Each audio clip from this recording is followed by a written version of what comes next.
In this world that we live in, everyone wants to be the alpha.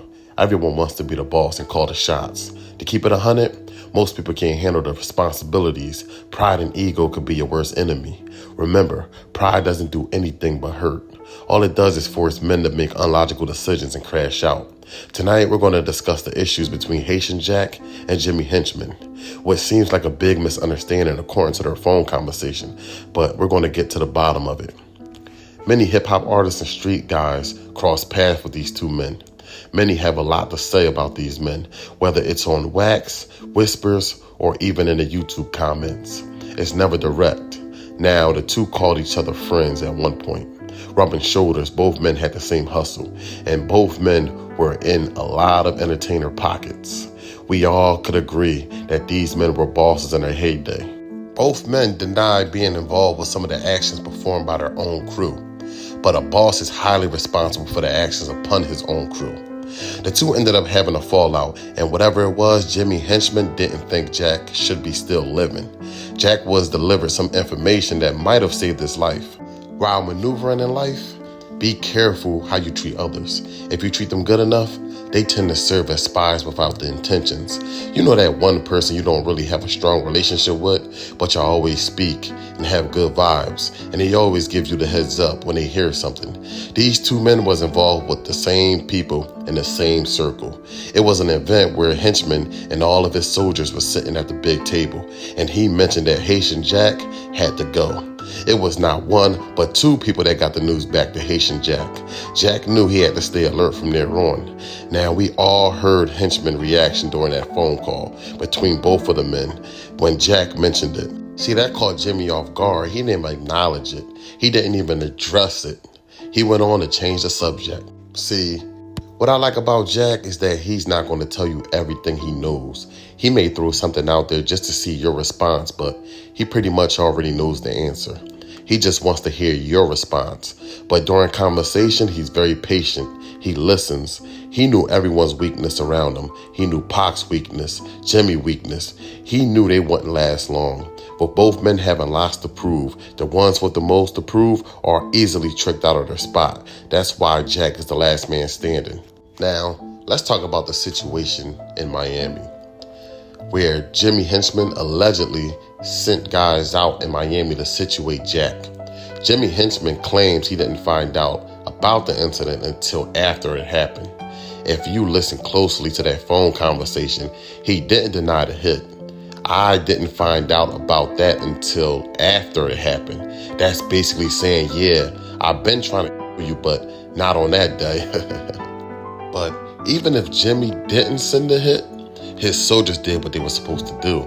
If you're sitting at the big table at any meeting and the boss discusses what needs to be done, a good soldier or a good worker is going to use every opportunity to get the job done, especially if it's going to give him some type of validation or some type of cool points with the boss. If a soldier make a move without the okay from the boss, the soldier should be punished. It could cause trouble for the boss. Look at Preacher. He claims he didn't have anything to do with the kidnapping of Donnell, but he still had to take it on the chin because he's the face of the crew. Now, Haitian Jack states that Jimmy Henchman had too many yes men around him. Now, that could be a boss downfall. Every man needs that second opinion. It could keep you out of prison, better yet alive. There's two types of friends. You have the ones that tell you what you want to hear, and then you have the ones that tells you what you need to hear. A weak boss will look at that as you're challenging them by speaking up. See, the way Jimmy Henchman moves shows us what he built his organization off of, along with his reputation, and that's off of fear. When an organization is based off fear, that means your response has to be of some sort of violence, or the soldiers under you may think less of you. But violence cannot be a boss-only weapon. Anything logical seems to be out of the question when you run your organization off of fear. Haitian Jack tells Jimmy sometimes you have to just let things go. If Jack didn't, he would have been in the same position Jimmy is right now, and that's behind bars. You want to be a gangster or a boss? They have a place for the gangsters. Jack asked a very important question, and that was, how long are we going to be on this gangster shit? How long do you think we're going to get away with this? Now, that's real. Now, Jimmy Henchman may try to deny getting at Jack, but it seems like he was pretty determined with his actions. Another example is when he knew Jack was sitting in LA County. He put a picture of Haitian Jack in the Vibe magazine during his interview that had nothing to do with Jack, so people know what he looks like. Now you might ask, what does that even mean? Well, this was way after Tupac mentioned Jack being a snitch on Against All Odds.